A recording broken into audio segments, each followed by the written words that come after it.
All right, welcome everybody. That's our fancy new graphics that bring us into the show. I think I kind of stole that from the Illegal Curve boys there, Kenny. I saw them using that, and that was kind of a graphic I've used in the past when we've been playing with this format that we've been using in behind the scenes here and there. Might as well use the resources you have at hand. Hey, welcome everybody. Thanks for joining us. We saw there's a couple of you waiting to get in before the show even started. That's just absolutely phenomenal. Names that we're recognizing from our other Kenny and Rennie shows and post-game shows and pop-up shows, which we want to really start getting into. But really appreciate you joining us. We're really proud of these Friday shows that we do, these long form shows, and a lot of it to do just because of the guests that we have on these shows.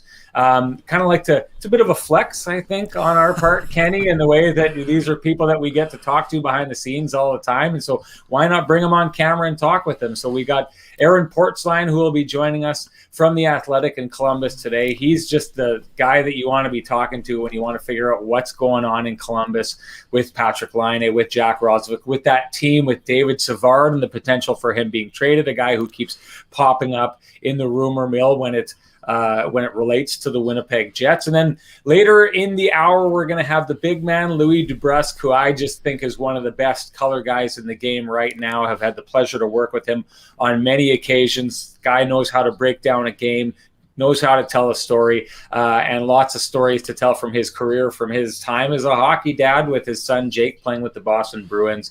But let's get into the Jets first thing, Ken, and I want to talk about Nick Ehlers. We should be talking about him. He was the third star of the week in the NHL last week. Really has found his groove. I thought there was a lot of interesting news around him this week. The one that I think is kind of the funniest and the most humorous. The guy gets us laughing in the post games all the time. And again, we've bantered back and forth. Should we say exactly what he said or not? He used an expletive to describe his performance in that game against the Winnipeg Jets, the Montreal Canadiens, where he scored the overtime winner. Always very self-critical. And I've always wondered, because he's been like this since he came to the Jets, I've always wondered if that's a positive or a negative for him, because sometimes players can get negative on themselves and it can drag them down. Do you think it ever has that effect on him, or do you think it's maybe one of the things that works for him? Yeah, I really don't think there's any negatives when it comes to Nikolaj Ehlers being self-critical. I mean, you touched on Patrik Laine earlier, and we'll get deeper into that, but it's not just their friendship. They were very similar in terms of their self-assessments of their own game, being able to be critical when things aren't going well for them. I think that's always been something that's been a driver for Nikolaj Ehlers. I mean, could it have been a factor when he had gone 22 games without a playoff goal? Maybe, but I don't think so. I think this was a guy who's always been an incredibly determined individual, and he's really blossoming. I know this has not been an overnight process. This has been a continual process of growth, but he's really coming into his own. And again, I mean, we had a little bit of a debate. I mean, I think that Nikolaj Ehlers is definitely in the conversation when it comes to team MVP for the first half. He's been absolutely exceptional. I love his ability to self-assess, be critical, to always push for more. We saw some signs from that second line this week that they had that breakout game against Montreal, getting the 3 goals. Kyle Connor with 2 and Nikolaj Ehlers supplying the game winner in overtime. Ehlers has been flying. The Jets were very limited in terms of what they were able to generate in that back-to-back against Edmonton, but lo and behold, Nikolaj Ehlers finds Kyle Connor on the doorstep once again for that great chance that went off the post. But I think he's really blossoming, and I think he was already part of the Cora group, but I think he's also really becoming a part of the leadership group, Sean. And I think that his ability to spread his wings this year and continue to look for his shot has been exceptional. Bringing in, I mean, he's always had that incredible creativity in the East-West game. I think he's done a lot better job of going to the paint and the hard areas the last couple of years after he went back that year off season and looked at all his shifts. Again, this is a son of a coach, a professional coach. Yeah. He loves the game, always studying the game, and he knew what he needed to do to get better. And that's what's really impressed me about Nikolaj Ehlers. And yeah, man, he's been such a talent, and he's been really fun to watch. And again, I honestly think that he is a guy who's just scratching the surface. This is a guy that will become a consistent 30-goal guy in an 82-game season, and I think he has the ability to score 40-plus. I really do. A couple comments. Kevin Cheveldayoff, we got to speak with him earlier this week, and he'd said that Nick Ehlers has become the player he saw in junior. Now, it's almost a strange comment in the way that it's getting to be a little while ago, right? I think it's 8 years ago or something like that since he's been in junior. What does this say about the Jets, his path with the Jets, and the Jets' path? Is this patience that allows for him to become the player that he is at this stage? I mean, would another team have got frustrated with Nick Ehlers by now? And I don't think they should, but would another team have given up on Nick Ehlers becoming what he has come at this point, and maybe even moved a guy like that? Because there were trade rumors about him being moved in years past. Yeah, and again, that was the Jets were not shopping Nikolaj Ehlers, but they were listening, and that was a year. It was at the draft in Vancouver, and there were talks around the Carolina Hurricanes. The Jets were looking to improve on the back end, and the only way that potential move might have made sense would have been if Brett Pesce was involved because of the, reduced nature of his AAV and the long term, but. You can be sure that Kevin Cheveldayoff was happy to keep Nikolaj Ehlers in the fold. And again, you talk about the way that Nikolaj Ehlers handles things. I remember talking to him after that summer when he came back, and he said, hey, just shrug of the shoulders. Buddies were texting him saying that there were rumors around him. He didn't take it personally. Came back and had his best season as a professional. I mean, I think that again says a ton about Nikolaj Ehlers and his love for the game. He knew he needed to do some things to improve. He improved those things, and then not only made it happen during the regular season, but made it happen in the playoffs. And I mean, we know when it came to that lack of playoff success in the goal-scoring department, he had plenty of opportunities, ran into some bad luck, played through an injury. I mean, there's that Game 6 in St. Louis that I think of, Sean, where he had that foot injury that he could barely skate, but he went out there and was competing and did his best and did everything that he could. So his progression has been fantastic to watch. But again, this is a process, and this reminds me of all the talk surrounding Ville Heinola. I think I've mentioned this once before, but when Nikolaj Ehlers came to Winnipeg in 2015, when his season with Halifax ended, between games 3 and 4, he met with the media. And he was openly campaigning to get in the lineup for Game 4. He wanted to make his debut in Game 4 against the Anaheim Ducks in that that fantastically exciting series. So he's always been a driven individual, and I've really enjoyed what I've seen from him. And the one thing we've often talked about in all of our platforms is that the one thing we haven't seen from Ehlers is consistent playing time with Kyle Connor. And we talked so much about chemistry this season and getting the blender out, and those two guys really seem to be reading off each other very well and creating for one another. And now that Pierre-Luc Dubois seems to be settling in as well, I think that line has enormous potential. This is not 2020 vision for me. I've been saying this from the very beginning. I think that line has enormous potential to be very good and really be a matchup infuriator for the opposing head coach. And I think to a degree we saw that for Dom Ducharme and the Montreal Canadiens earlier this week. One of my favorite parts about Nick is just his media work is phenomenal. Well, hang on. Let's say this right now. We sit 6 feet apart, socially distanced in the press box, but when he answered my question the way that he did, but then clipped it quite quickly, when by the time the question went to you, you were actually laughing out loud, and you had to say sorry to Nikolaj before you asked your question because he caught everybody off guard. I think that was just fantastic. Well, it goes back to the first time I ever saw the guy. We're doing interviews, and Freddie Misalachek, the TSN camera guy, does a thing where he puts down a loonie right where the player is supposed to stand. It's a marker, so that when they walk into the scrum, they stand on the loonie. And Nick Ehlers walked in and looked down and was like, "Oh!" He bent down, he picked it up to take it, and Fred's like, "No, that's a marker. You're supposed to put it down." And I remember he was young. He's this young kid, and this happens, and everyone kind of laughs, and it's this, and a different kid would have been really uncomfortable in that moment and kind of put it back down. But you could just tell he has this jovial, gregarious nature that was just, you could do a great top 10 best media moments for him. One of my favorites, and I just want to quickly have this quick little debate because we're going to bring in Aaron Portzline right away. Sure. But I asked him at one point if he thinks that he's on the way or maybe already there as the best Danish hockey player ever? Is Nick Ehlers the Wayne Gretzky of the NHL? I loved his answer at first when I asked him, who's the best hockey player ever? He's like, well, I'd always thought it was my dad. He said, you're talking about him being a coach, right? And I thought it was just so kind of like such a sweet answer. But do you think he's there? Because I do. I think he's already, in my mind, he's not there points wise yet, but he's going to be. I think he's established himself as the greatest NHLer, the greatest hockey player from the country of Denmark.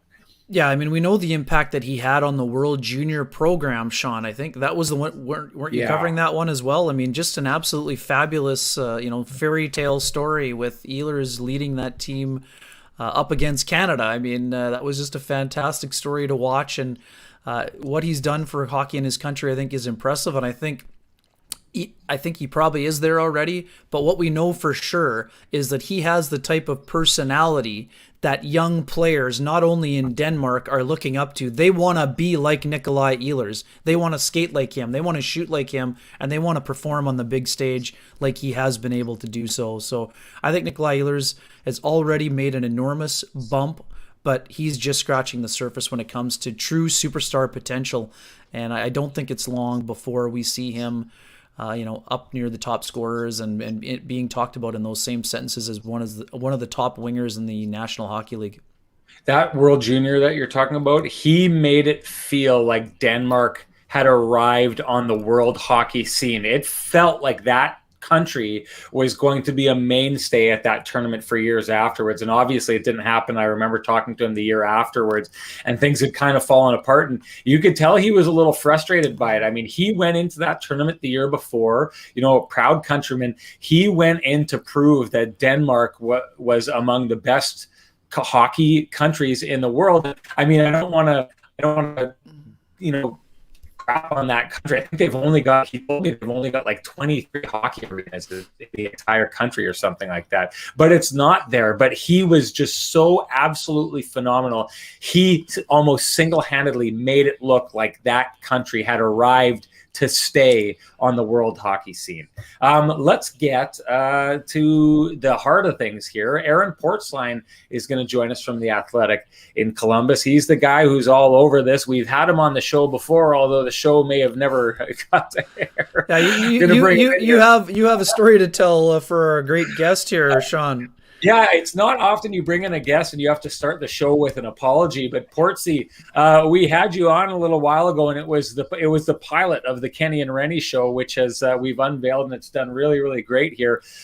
We didn't have the confidence to go live with the software that we have at the time, so we were going to record it and put it up later just to make sure that all the bugs got their way worked out. And we finished the show, and you were just absolutely awesome on the show.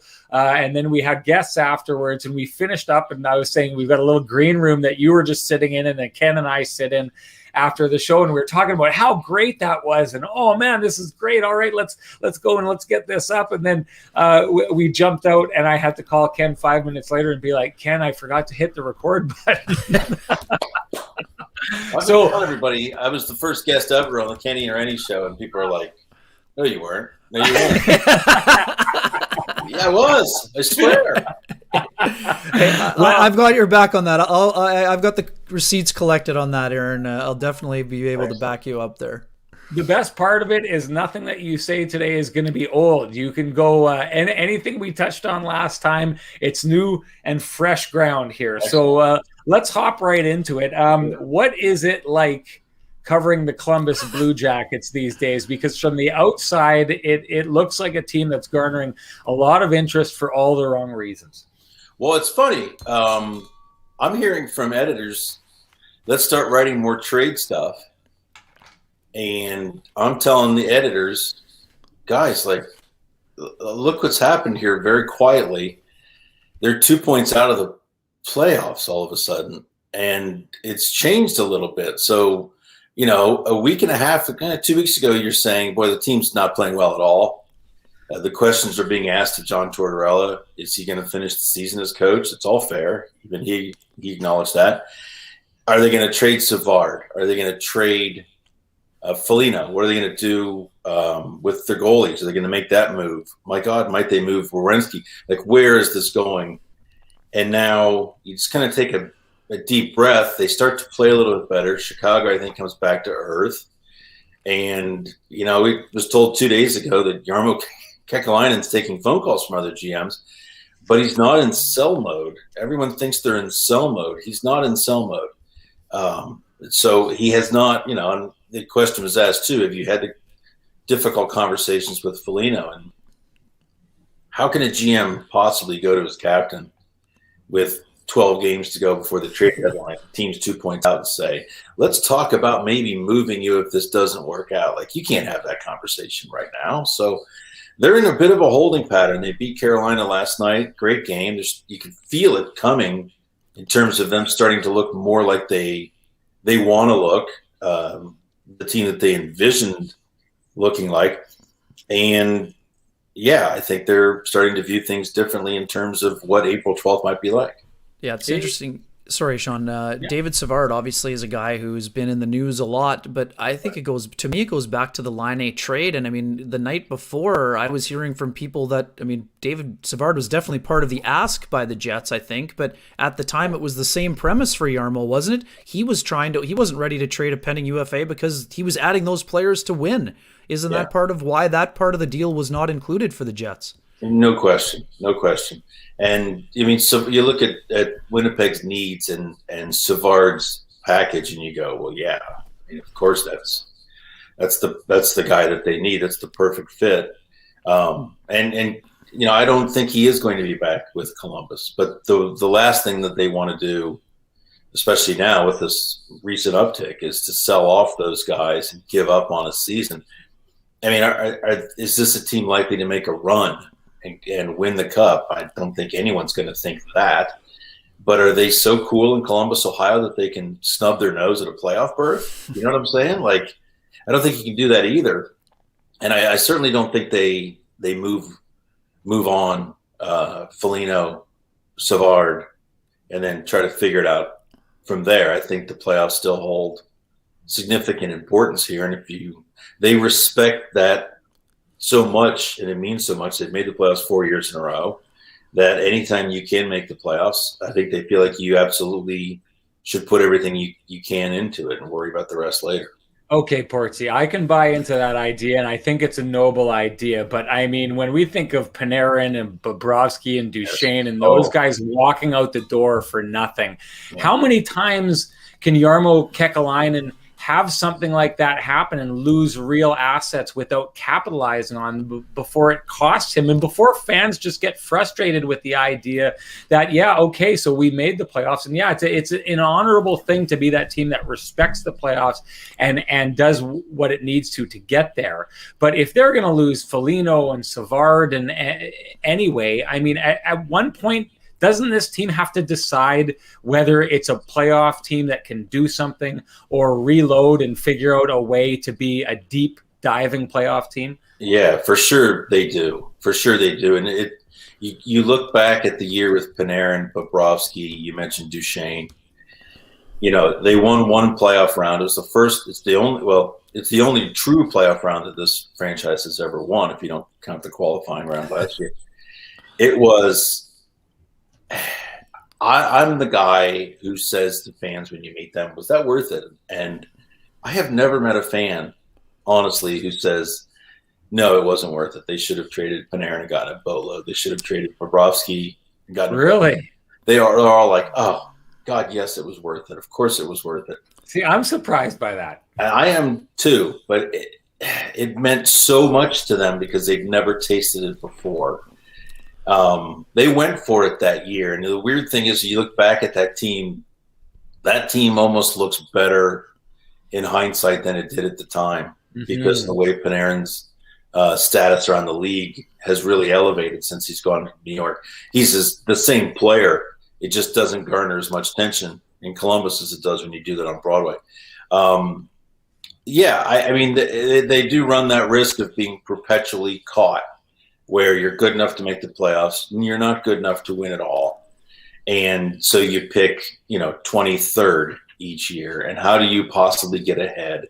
How do you possibly get a centerman to play with Patrik Laine if you're continuing to play, at this level? But at the same time, I get that theory. If they're out of the playoffs by 8 points, of course you move those guys. Of course you do. But I think for this franchise, with this group that they've kept together for so long, Foligno and Savard are a big part of that, then I don't think you can rip the carpet out from under those guys. You have to give those guys specifically a chance to play again in the playoffs here. The other thing, too, Duchesne can be counted certainly as a UFA that left, because that's what he was. The Blue Jackets did not really offer him a contract. They really did not have an interest in keeping him. The feeling was a hell of a player, but an awkward matchup. And I think Nashville's seeing it now, where he certainly has the skill set to play among your top six, but it's a really awkward matchup, especially in the postseason, because you can't play him defensively against top lines.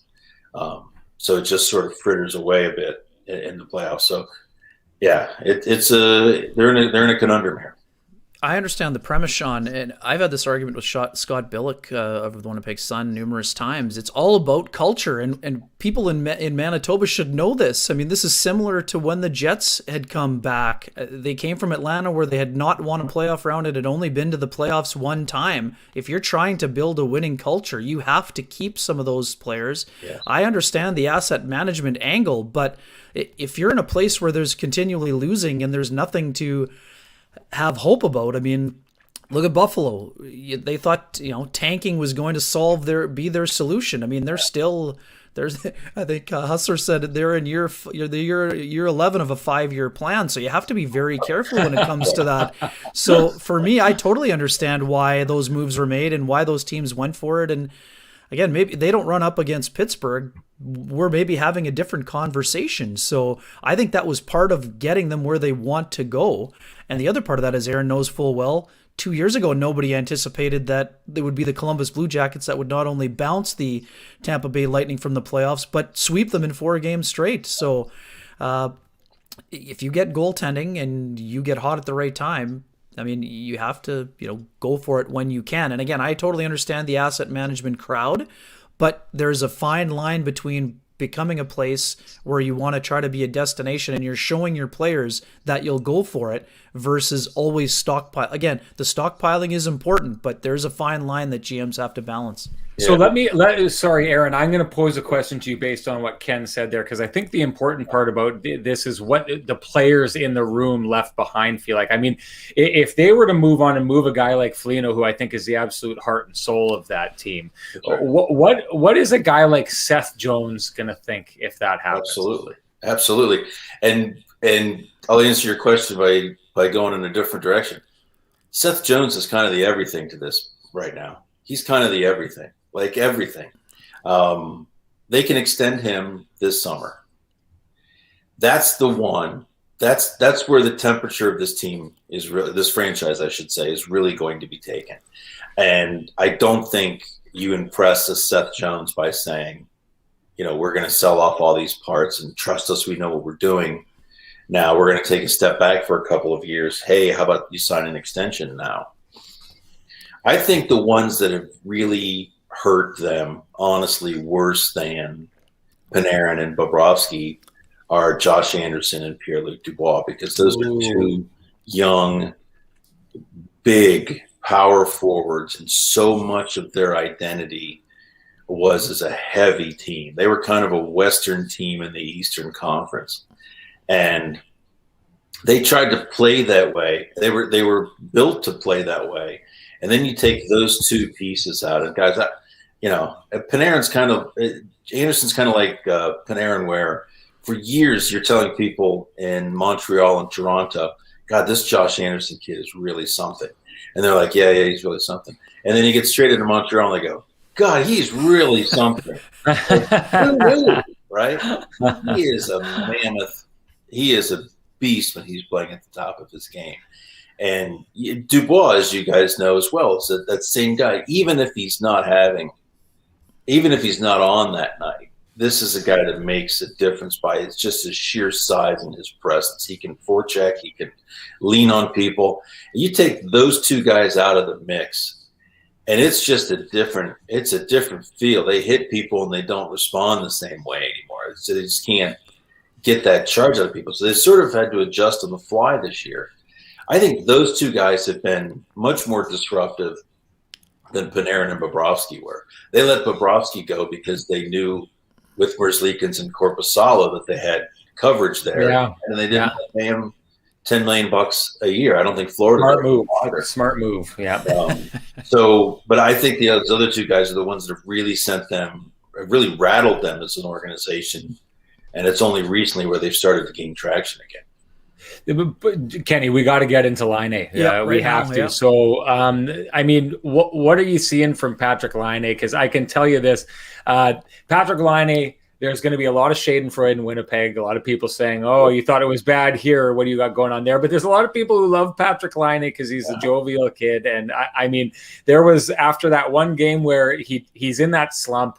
He says his confidence is close to zero, and Kenny and I know he's going to come out with points the next game because he did that in Winnipeg all the time. I got no confidence that he'd go score. But then he kind of finds his way, not necessarily benched, but basically told to the bench got shortened and he didn't make it on the squad of the guys who are playing. And he's in his press conference afterwards, and my wife and my daughters look at him in the press conference. It gets played up on the TV, and they're like, oh no, he looks so sad. What's going on with Patrik Laine? They're like, how sad is Patrik Laine, Portsy? What's going on there? Well, as you guys know, this is a tough read right now because we're not in the room. You can't have the small conversations with people. So all you're seeing are these performative interviews, these Zoom interviews. I don't know the young man, and I think it's dangerous to read his body language, but his body language at times has not been great. He has said all of the right things that the people here have been great, that he's happy, he loves it, yada yada. He started off pretty darn well, almost a point a game for a while, and it's just really cooled now. I think 11 games, I wrote it down here, 1-1-2 over his last 11 games.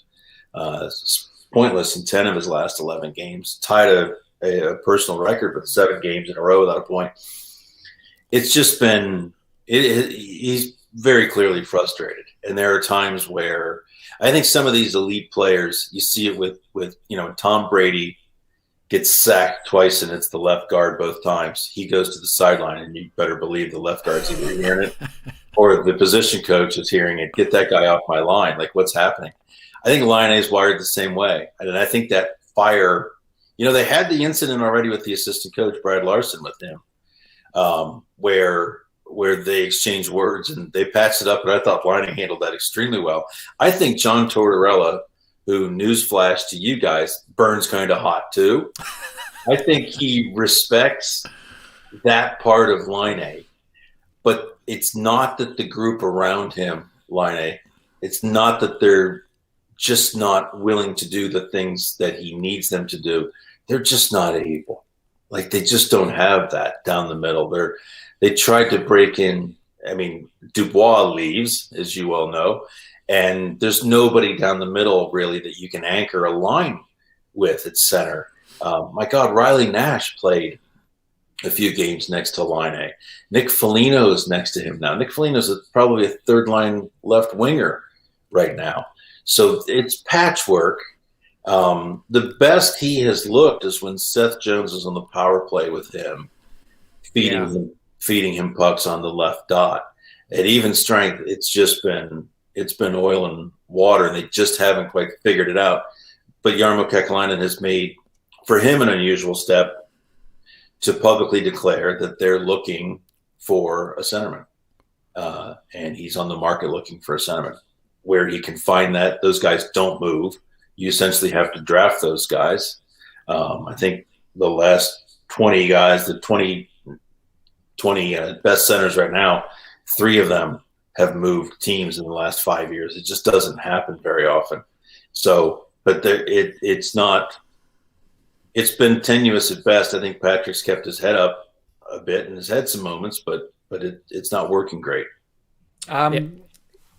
Go for it, Kenny. Just quick one. I don't think that Patrik is afraid to be coached by someone like John Tortorella, Aaron, but are we getting close to a situation where in the off season it's going to be a one or the other call that Jarmo has to make in terms of Tortorella versus Laine, or can you see there being a marriage there that works long term?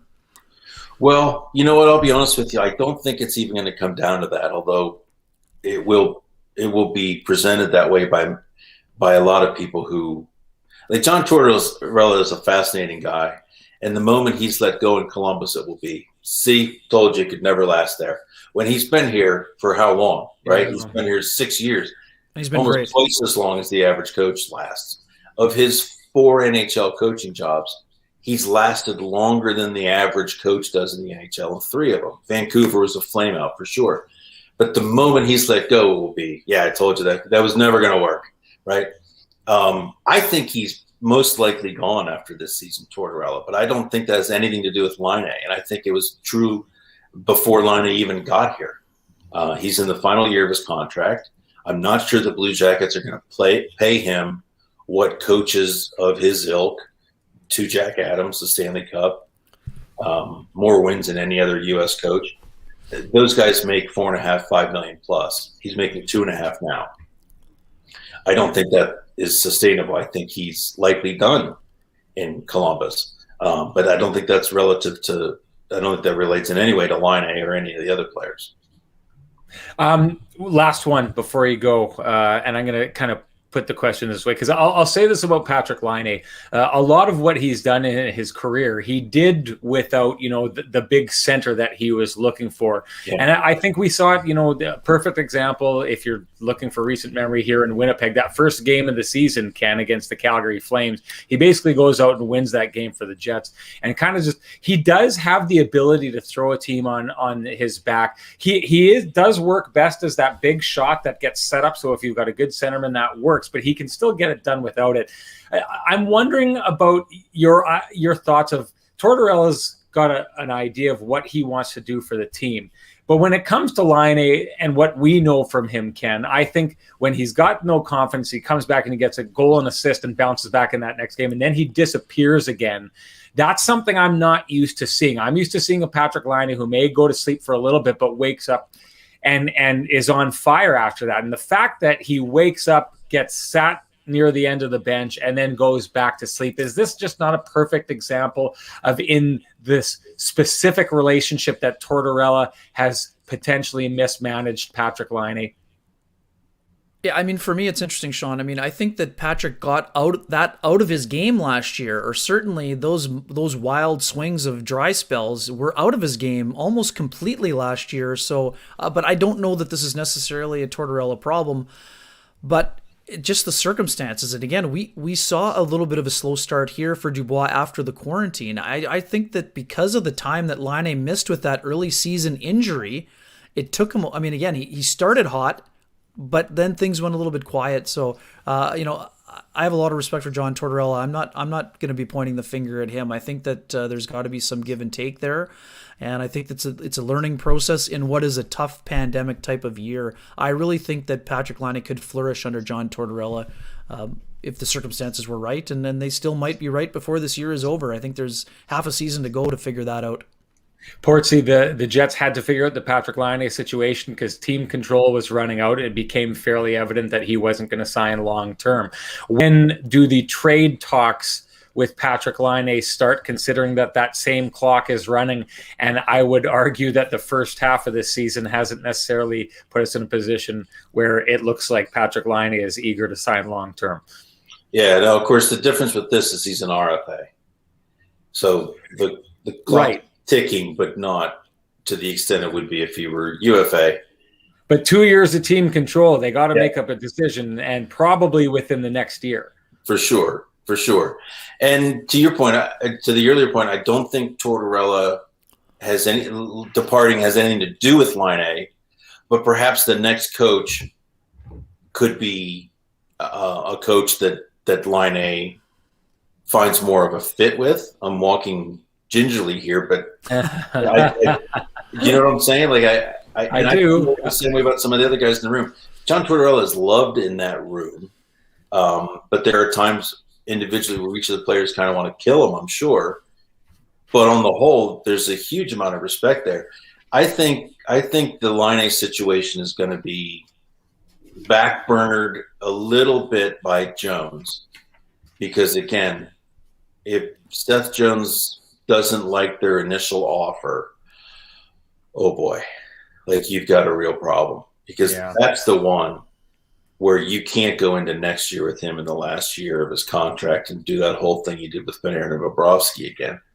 The Laine one, I guess I'm less concerned about just because he is RFA. I'm not sure he's ready to sign a 6-year, $63 million, whatever it would be, contract with them.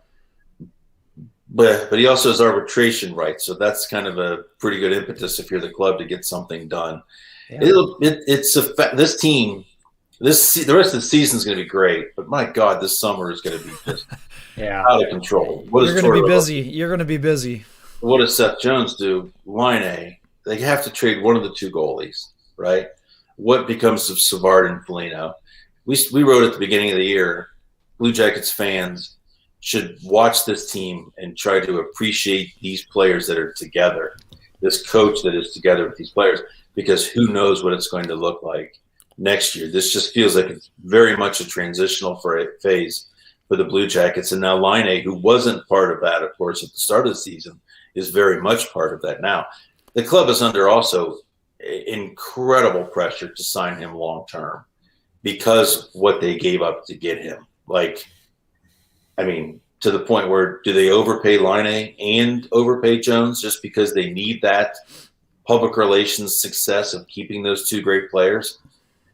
The flip side is what becomes this organization if those two guys move along too. What's going on in Columbus? The question becomes even more severe. We got to go quick one. We got to get you out, but quick one on Jack Roslovic. We know we talked about the opportunity at center. I know that seems as though he obviously had an incredible start, but what's going on with Jack right now?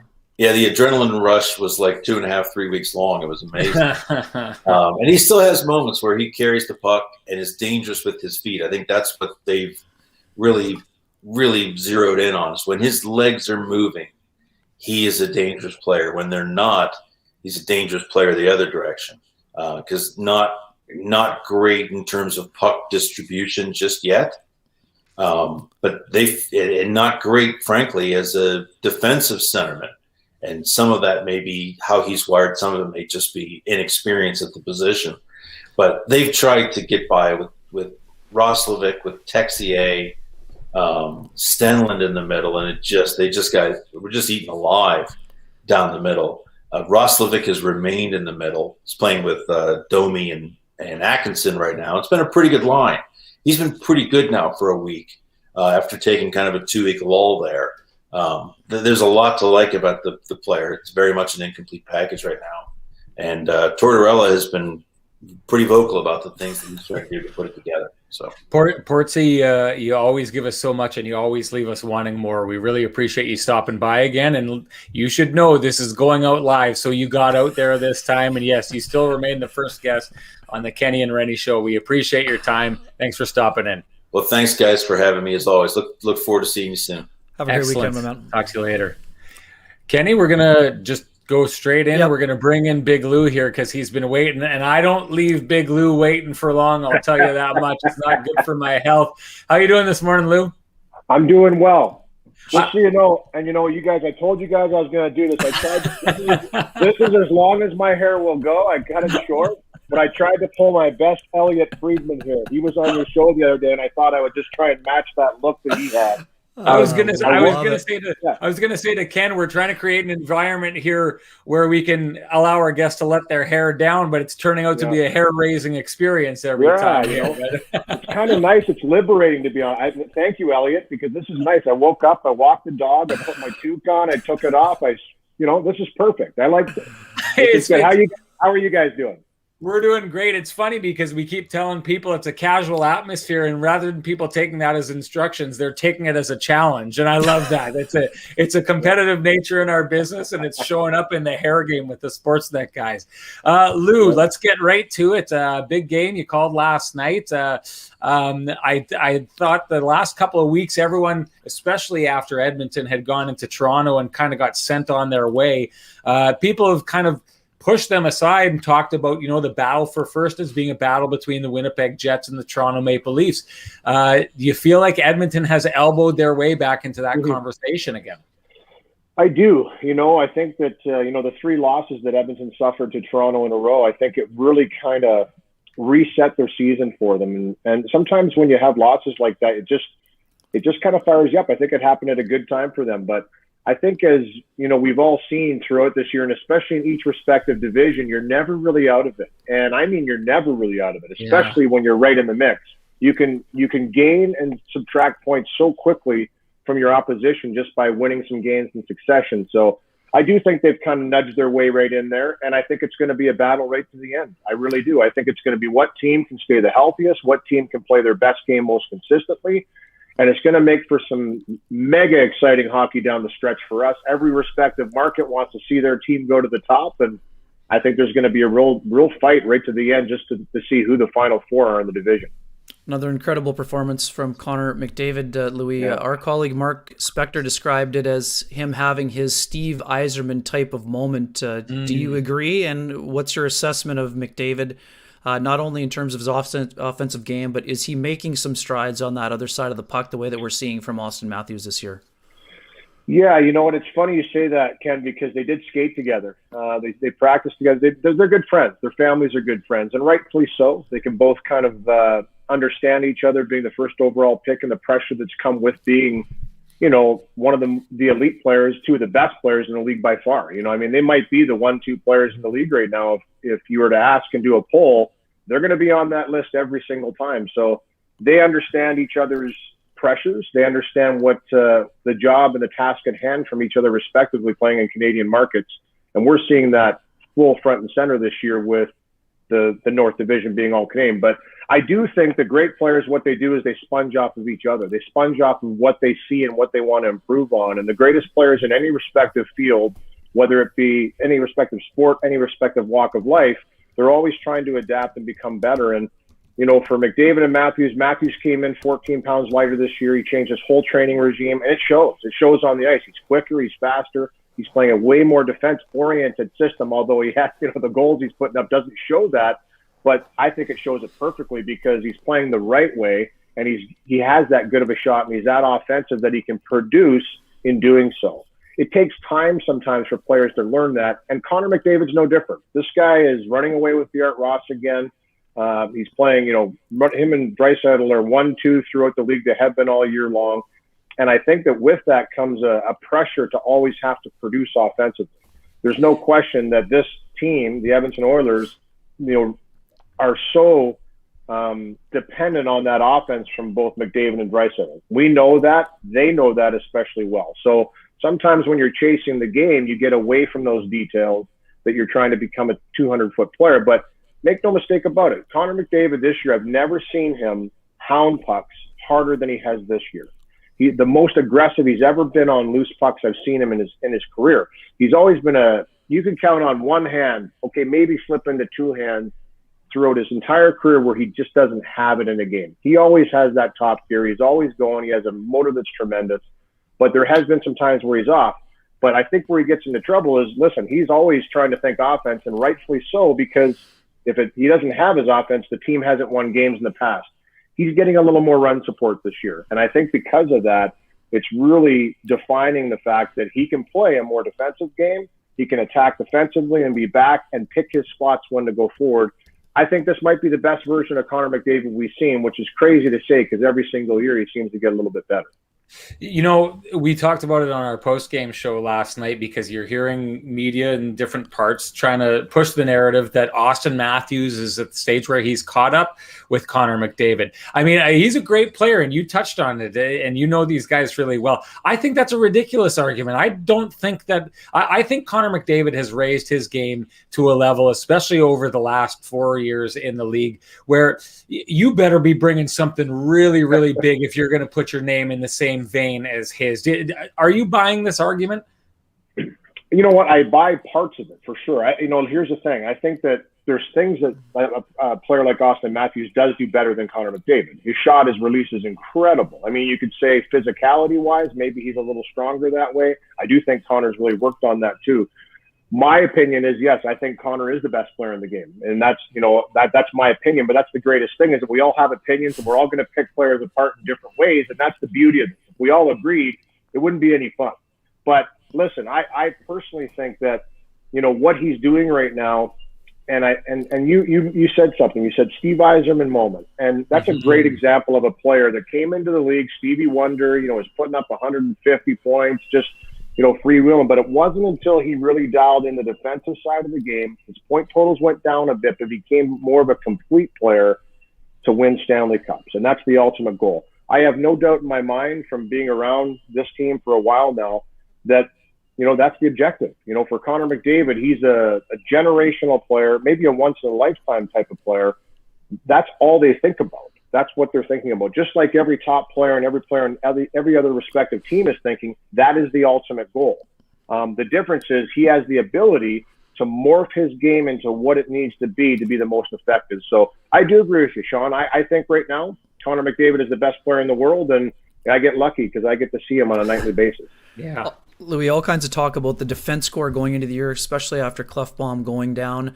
I'm going to be honest, I think that when we saw the Oilers and Jets early in the year, Tyson Barrie did not look like a comfortable player to me, and I don't think it was just the 2 points in 8 games. I think defensively he had trouble finding his way, but man, he has turned it around at an exceptional level, not just this week, but what has it meant for the Oilers to have that puck-moving player on the back end in a year where they knew that defense core would be under duress, and what's he meant for that power play, which operated at a ridiculous level last year?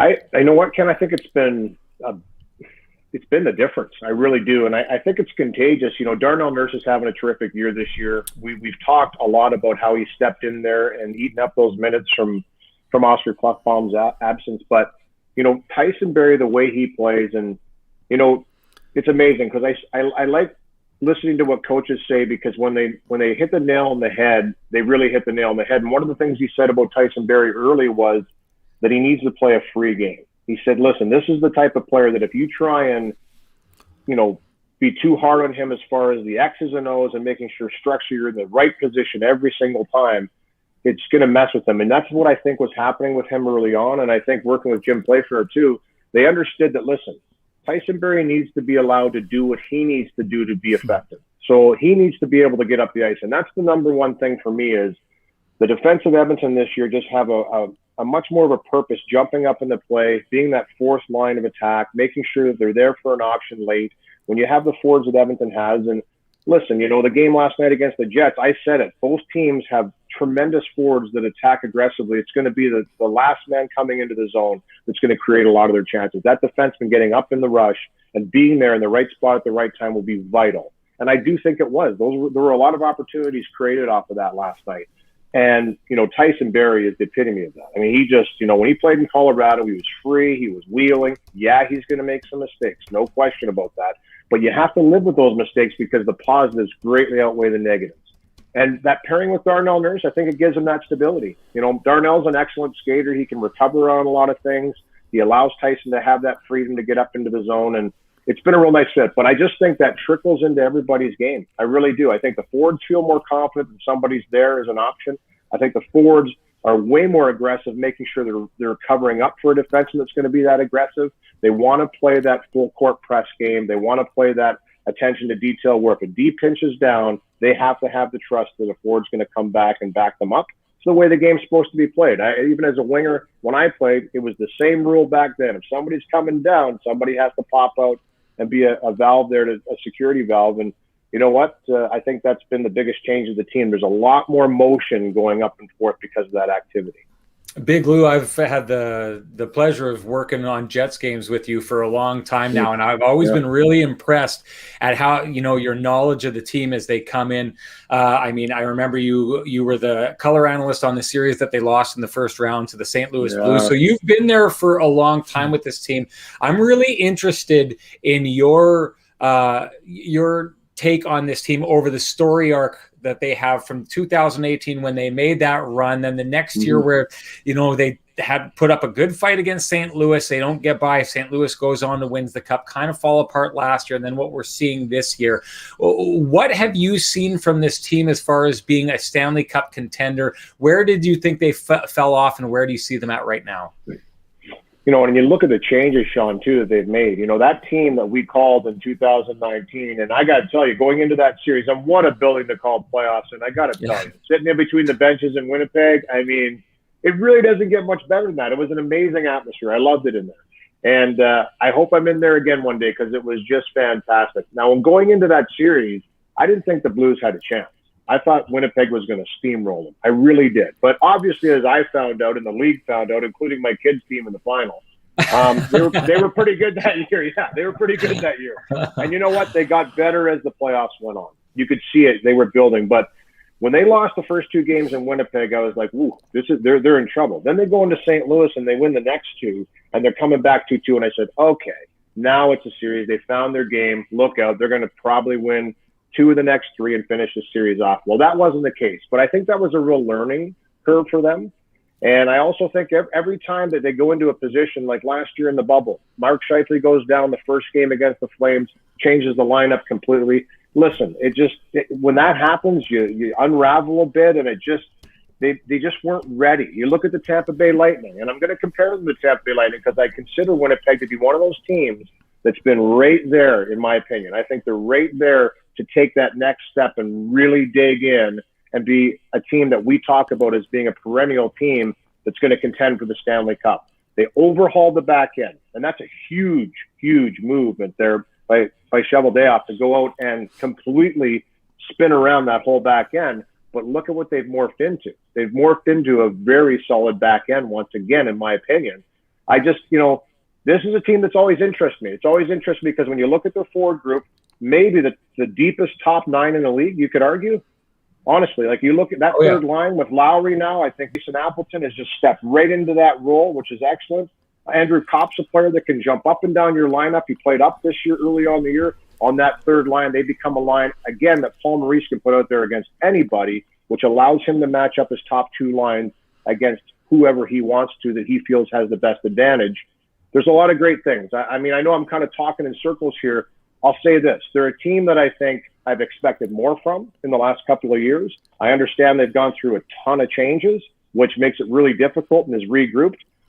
Neil Pionk, though, is a guy that has just stepped in. And for me, we talked about him yesterday on Bob Stopper's show in town here. And, I said, is this guy the most underrated defenseman in the league right now? Because the way he plays, he does everything. He hits, he produces offense, he plays hard defense. Great pickup for them. And I think he's going to be there for a long time. But yeah, for me, they got one of the best goaltenders in the world. They've got all the pieces. It's a matter of putting it together. And that's always been, for me, what the hard part for this team has been, finding that right mix, putting it together, playing good at the right time. They did have a great run before 2019 and 2018. They're looking to get back to that. But I like the way they've progressed this year. I like the way they've started off, and they've continually gotten a little bit better. I consider them one of the best teams in the division by far and could easily win this division. And you know what? Go on to do a lot of damage. They just have to get it together at the right time. Yeah, Louie, there's a moment frozen in time here. That game 5, Jets are up 2-0. Kevin Hayes is tackled by Colton Parayko. The puck is behind the net, and somehow his own stick prevents it from going in. And we know how that game turned out. I think, if that doesn't happen, I think that maybe the discussion's a little different. We spent a lot of time talking about 2 members of the Team North America from the World Cup. What's your view on Mark Scheifele and where he's taken his game right now? Yeah, what a great player. And the thing is, just like and we were talking earlier about great players always trying to improve their game, always studying and trying to become better. That's Mark Scheifele. I look at him, and when he's on top of his game, when he's flying and really firing on all cylinders, one of the elite players in the game. He really is. He's that good. And you know what? He works at it. And from Paul Maurice, the one thing that, going in there and listening to him talk, which I love listening to him talk, by the way, dissecting the game. He's so good at it.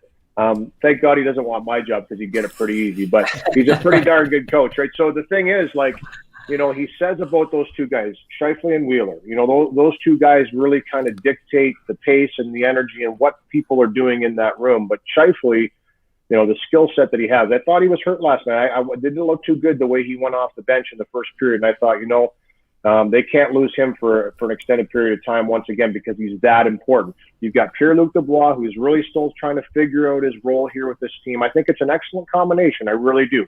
Big centerman in the middle with two really fast sniper wingers. I think that could be a real nice mix, and why Maurice wants to give that some time to let them blossom. Had a really good night against the Montreal Canadiens the night before. But, for me, Scheifele, when he's on top of his game, one of the elite of the elites. He has the ability to understand where everybody is on the ice when he's on the ice. Doesn't have to look, can make those plays look effortless, which we all know aren't easy. And listen, he's just a treat to watch. He really is. He's a tremendous player. And you know what? He works at it. That's the best thing. He works at it and tries to get better every day. Louie, you were talking about how much you like to hear Paul Maurice talk. In normal times, before we do a broadcast, we get to go in the coach's room and ask him some questions. And I've always picked up on that. You walk in that room, you always have such good conversations with Maurice and dig up so much stuff. I'm fascinated by former players when they get in that room and the conversations they have, because clearly they know how to deal with coaches differently than the rest of us do because of those interactions. But you've had a lot of different coaches in your career. We know it's his smarts and his talking ability that impresses you, but what do you think it is about Maurice that he's lasted as long as he has with the Jets and has seemed to be able to connect with his team and not lose the room for as long as he has? I think they understand. I think that there's a real connection there and understanding that, with any coach you have, that's got to be the belief from the players. The players have to believe that what you're trying to do here is to benefit me and the team in the same sentence. And that's really, from any player's perspective, I think that's all they want, is the belief that the coach has their back, their coach is trying to make them a better player, trying to bring the best out in them, and then we'll live up to that. We'll say, listen, if you do what you need to do, then I'm going to be able to put you in position. This is what I want. If you look at the progression of some of the players on the Jets, and Mason Appleton was a guy that I brought up earlier, it's been a progression for him. But there's no question that Maurice talked about him before and knew that he could elevate his game and get into a position and find a role in the team. Andrew Kopp's another player. You start off this way, you work your way into being a real dependable, solid forward. I'm going to reward you with that. We're going to put you up the lineup column. Then I'm going to put you back in a position. Now every single guy has an understanding that, listen, they can mix, they can match, fill in a hole. All of it is trying to be individually better to make the team better. That's kind of what I get out of Paul Maurice. And you know what? He doesn't throw his players under the bus. Let's face it. You know what? I love the fact that he protects his players. I think any player will tell you that a coach that goes to bat for him and protects them, and who knows what's going on inside that room? Because let me tell you something. What they say to the press isn't always what goes on in closed doors in a meeting. They might tear you a new you-know-what, but in front of the media, I'm not going to air out that dirty laundry. I'm going to keep that inside. And you've heard him say that a few times. I'm just going to keep that to myself. I respect that immensely. I really do as a former player. I respect that a ton. But I'll say one thing about Paul, and there's been a few times where I brought something up, and he's not afraid to call you if you're off target too. He's like, I think you're wrong on that one. And I'm like, okay. But you know what? I've always liked that because I'm getting educated. Every time I talk to him, I feel I come out of there a little more educated. And for most part, with the most coaches in the league, that's the way I feel. Every time I go in there, I'm not going in there trying to tell them how to do something because they've been around forever. They know how to do it. I'm going in there trying to absorb something that he's going to say, that I'm going to learn something from that point. And I can honestly tell you, almost every single time I talk to him, I do learn something.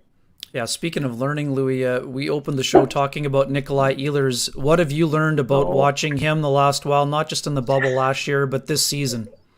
That's my dog, sir. He likes to get in on every video meeting that I'm in. He likes to at least make an appearance, so Tapper's back there barking. Authenticity, baby, right there. Yeah, he does. You know what? I'll tell you, I like Nikolaj Ehlers' game. You know what? The other night, he scores the overtime winner against Montreal. He comes in and after I knew you guys were there, the presser, he says, to be honest with you, I thought I played like today. Yeah. And, he's really, and I think that's just that's a real good understanding of where your game's at. And that's one of the greatest skills that players can have. And I wish that, I think we all have it, but to be that honest with yourself, look in the mirror and say, you know what? I didn't really bring it tonight. I got lucky. I'm that skilled of a player that I had a goal and assist in the game winner in overtime. I'd love to be that skilled to be able to do that and have an off night. But here's the thing. I think that the one thing that he's always had is that burning desire to be better. He always wants more, and he expects more. That's the key. That's what I take from Ehlers, is that it's not just this is, you know, how I want to play. He's like, no. There's another level that I'm trying to get to all the time. He's very hard on himself. That's one thing, and I think he's kind of kept that in check. You know, a couple of years ago, in that year they went into the playoffs and lost to St. Louis. And I know there was injuries being dealt with throughout the whole team, but you could just tell mentally he was frustrated. You know, there was things that were not going his way, and it was just, you know, for him, it was just, I don't think he could get out of his own head. And there's a lot of players like that. And now I think that there's more clarity there for him. He understands that if he continues to do the things that are necessary to be a better player, then, because listen, I said it on the air one night, you know, he came up the ice. I think it was right before he took a pretty bad penalty in the offensive zone, actually. And I was like, that's not a good penalty to take late in the game. They were chasing it. I think it was against Edmonton. I said, he's one of the few players that I will say can skate with Connor McDavid with the puck. He's as fast, if not faster, with the puck than he is without it. He's an incredible skater. But I like to see that. You know what? I like seeing players that every single year are striving to be a little bit harder, a little bit better. He's always had that. He's never been afraid to talk about it. I like it when he shoots too. Listen, he's got a laser of a shot. So when he has that confidence to really bear down and take the shot instead of forcing a play, we've seen what happens this year. He's burying pucks. Jake, Lou, Walter Gretzky passed away, I can't remember exactly what the clip is, but Wayne Gretzky says there's no relationship like a father and a son. And when I think of father and son relationships, I already tipped my hand on it here, but I think of you and Jake. This is my enduring image of a hockey dad. And it's you after Jake scores his first goal. And then we had that great moment where you got to interview him on the ice during one of the games. Yeah. Jake, I've talked with him about you and told him when I've been in the room with him that I work with you, and he's just such a good guy to talk to. You must be so unbelievably proud. I'm so interested in the dynamic of you raising him to be a hockey player, because you were the kind of hockey player who made use of your hands in a different way than Jake does. Yeah. And I'm wondering at one point, did you have a conversation with him at one point where you were trying to direct him to be different than you were, like that father that goes out and makes like the hard living doing this? You want your kid to go from, if I'm a miner, I want my kid to be a doctor. You know, in your case, was it, if I'm a scrapper, I want my kid to be silky smooth? 100%. You know, but I always respected the physicality aspect of the game, the aggressiveness. And so I always, you know, and to be honest with you, he was the smallest kid in his team. He was a real late bloomer. So because of that, there was a time, Sean, it's funny you say that, early on in his career, he was taking runs at guys. It was just, you know, the first year of contact, it was like he wanted to blow everybody up. He was running around looking to hit, and he had that real aggression, and probably from understanding that I was a physical player, that's what he was thinking, you know. Because he was so small, he was running into elbows. He was getting headshots all the time because he was just, you know, guys were bigger than him. So I literally had to sit him down and say, you have to be more selective the way you hit. You know, I understand you want to be physical, and I love that, but you have to be more selective. It's funny because now I'm telling him, hey, kid, you're almost 6'2" now, 200 pounds. It's time to start running around again from time to time. Like, it's amazing how it's progressed to that. But, you know, yes, of course. I didn't want him to do the job that I had to do. I mean, obviously, it's not a job really anymore. You can still do it. I think it's kind of creeping its way back in there with how intense these games have been lately, and I love to see that. But I always wanted him just to be a real hard worker, number one. That was the first and foremost thing that I always said to him. I was never going to sit there and critique not shooting or passing. Listen, offensive players, you're on the ice, you're in that position. You know the best what play to make. Now, sometimes, you know, you'll break down video or whatever, and you'll say, listen, that might have been an opportunity for you to drive to the net or take that shot. But that's, you know, that wasn't me. I was always about, you know, come to the rink ready to play, go out there, put your best game forward. Your skill set should take care of itself, and you're gonna have a successful game in that regard.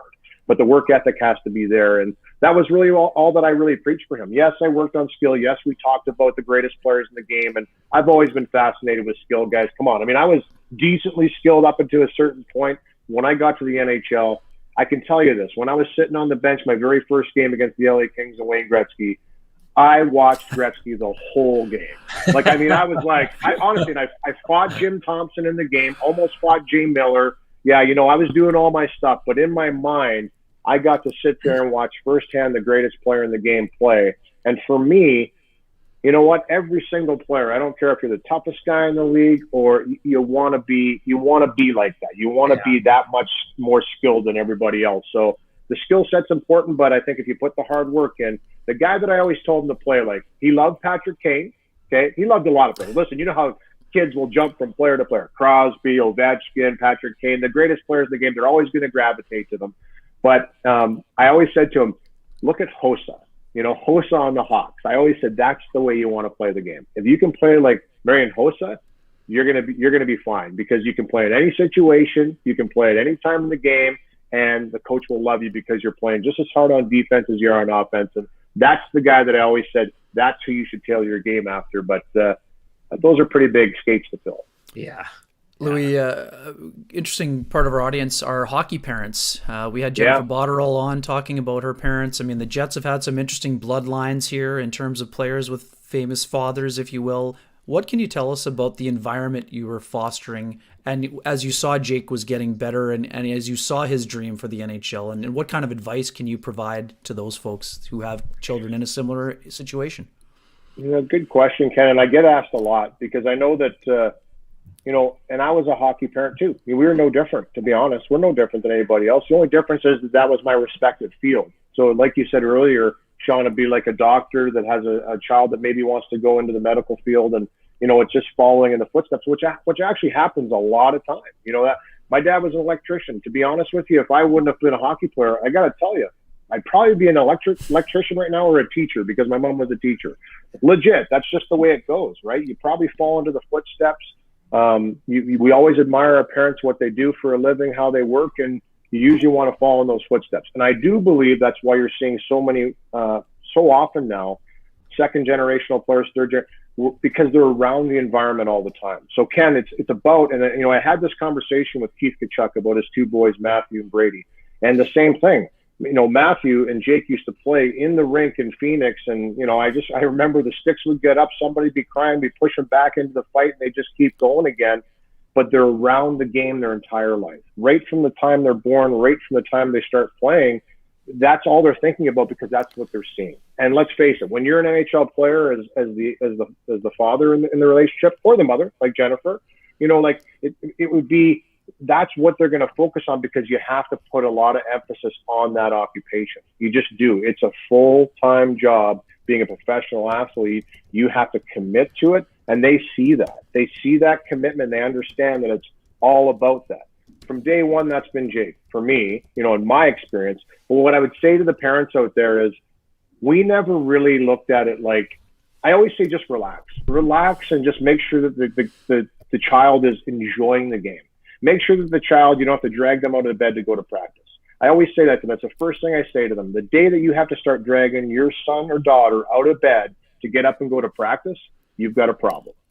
You've got a problem. They should love getting up out of bed to go to that practice. Find something else because it's going to be that type of a grind. You know what? And I had to do that with school. With my son, I had to drag him out of bed to go to school. Not my daughter, but my son. I had to go, Jack, to kind of, hey, let's go. But I never had to drag him out of bed at 6 a.m. to go to hockey practice. He was up like that and it was ready to go. And that's why we never forced it on him, is what I'm saying. We never forced the game on my son. I never forced the game on my daughter. I didn't force anything. I said, listen, do you want to play hockey? It was actually my wife that got him into hockey, by the way, because I didn't want to force him into a world that he didn't want to be in. It has to come from them. And then you just let nature take its course. But I know everybody wants their kids to go play in the NHL. I can honestly promise you that wasn't our goal when we put him in hockey. When we put Jake in hockey, it was another sport. He was in soccer. He was in tennis. He was in badminton. He was in baseball. You name it. He played a lot of different sports. Hockey seemed to be the one that he loved the most, and that's what he really devoted himself to. But just let them have fun. Honestly, the longer you can keep it fun for them and the longer they want to go to that rink, the better it is. Lou, last one here. Guys like yourself, Rob Ray, Paul Bissonnette, former enforcers in the game. You guys make great media members. Why? Why are you guys so good at this? Yeah. Well, because we're sitting on the bench. Well, I had this cover Daryl Ray. So Daryl Ray in Dallas one time, early in my broadcasting career, he had this little segment, 2 minutes in the crease or a minute in the crease with Daryl Ray in Dallas. And I can't remember what it was, but he goes, who do you think makes the better commentators? Ex-goalies or ex-tough guys? Because when you look at it, there's a lot of goalies and there's a lot of tough guys doing color. I said, well, you know what? Probably the ex-tough guys, because we know where the press box is, because we've been in every one.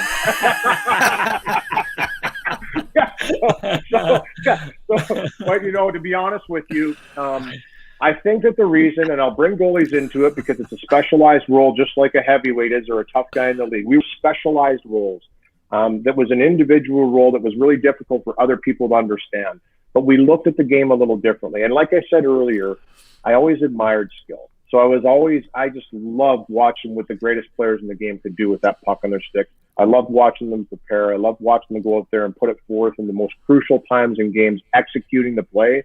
That's what we all want to do. So, I mean, that's the thing that I love. I love seeing players come up big in the biggest moments of games, because that is such a pressure situation that you just have to really be in the zone to make those plays and make them work. And that's why they're the greatest players in the world. So I always respected that skill. And I think we look at that game differently. I respected all aspects of it because I was watching a lot of it. That was my role, was to make sure I had a beat on what was going on that bench and what was going on the ice. You're always in tune with what's up. Goaltenders, tracking the play. They're always analyzing, tracking the play, watching situations develop. They make, as much as it pains me, they make great analysts too. Lou, I got to tell you this. You're talking about admiring skill. As a journalist, I admire your skill as a storyteller. When I talk about working with you, I always say this. You tell a story thread as the game goes on. You talked about listening and learning from coaches and guys like Paul Maurice. Yeah. I've noticed you always pick up on things that are said. They always find their way into games. They find their way into games at the right time. And I think the best hockey broadcasts start with a thread, and the story builds as the game goes on, as the intensity goes on. You do a phenomenal job of it. And I think Winnipeg Jets are lucky to have you when you're on tomorrow night, Hockey Night in Canada, Jets and Oilers, are you not?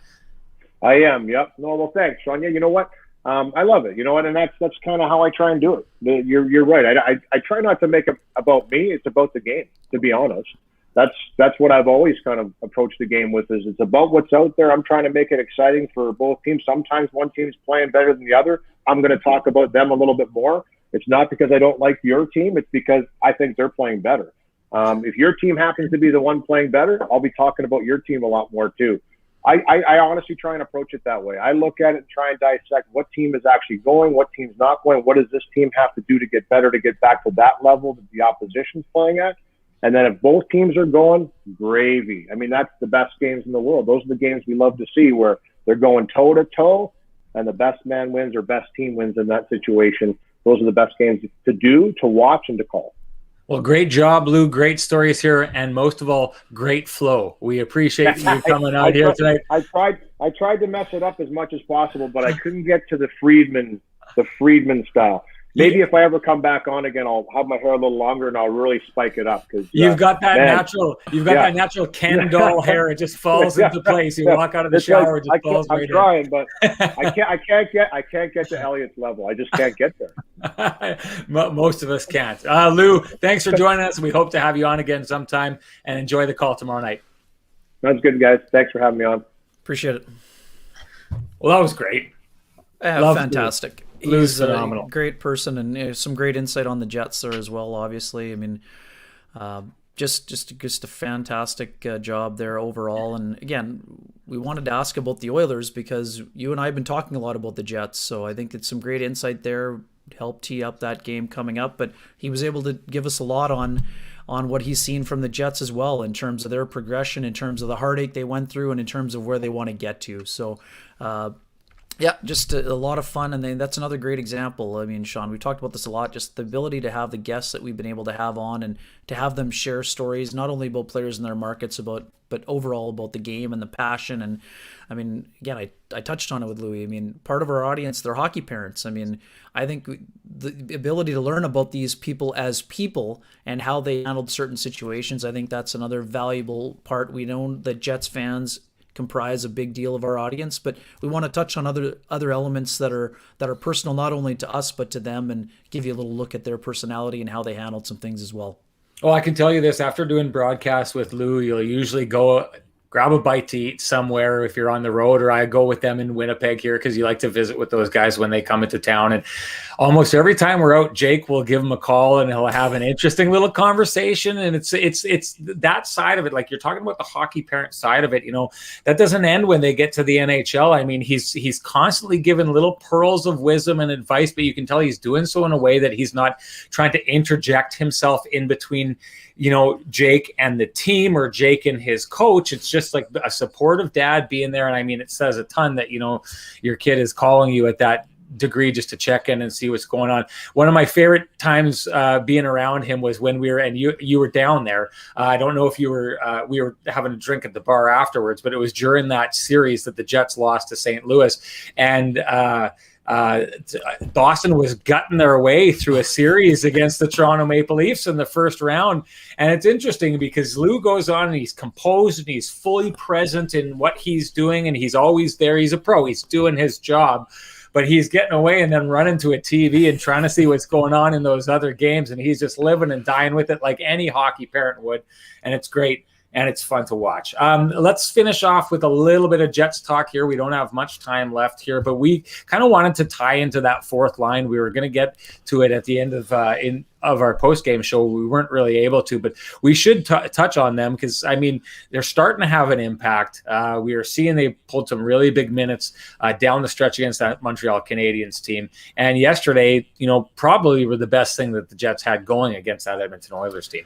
Yeah, absolutely. And I mean, those guys should have been fresh. There's no doubt about that. When you play 10 minutes a game, you're going to be a little fresher than the guys that are playing 19 or 20. That's sure. But I mean, your job is to provide energy and then to give your team a boost. And that's what that line did. I mean, I'm not sure about you. I'd still have that replay. It sure looked like Perreault was very close to being offside, but it must not have been decisive enough to have a challenge from the Oilers. But regardless, great job by Perreault to get that play started, and then great hustle to get up the ice. Nate Thompson directs the puck to the net, and Matthew Perreault just continues his straight-up rejuvenation. There is no other way to describe it. I mean, I wrote quite a bit about the fourth line in my column that just got posted to sportsnet.ca.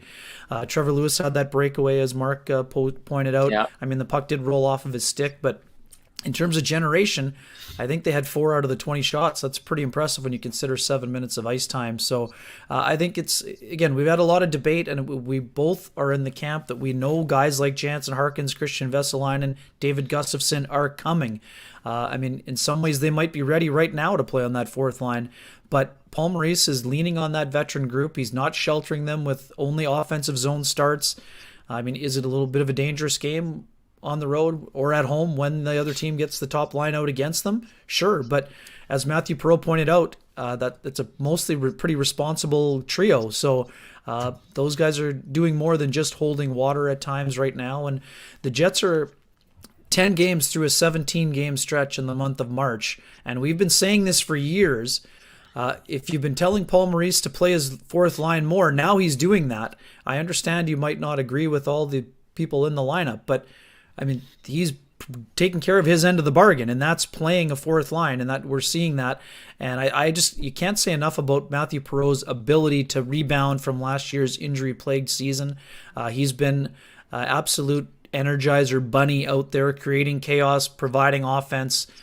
Been one of the most productive players in the NHL in the ice time that he receives. So I think that's been an impressive job by him for sure. And I mean, we'll see. They're going to have to continue to provide energy because this is one of those stretches for the Jets that they're busy. It's a taxing portion of the schedule, and their ability to rebound and get up off the mat has been tested so far. It's going to be tested again on Saturday in the rematch against the Oilers. And as this month continues, there's some tough matchups against hungry teams coming up.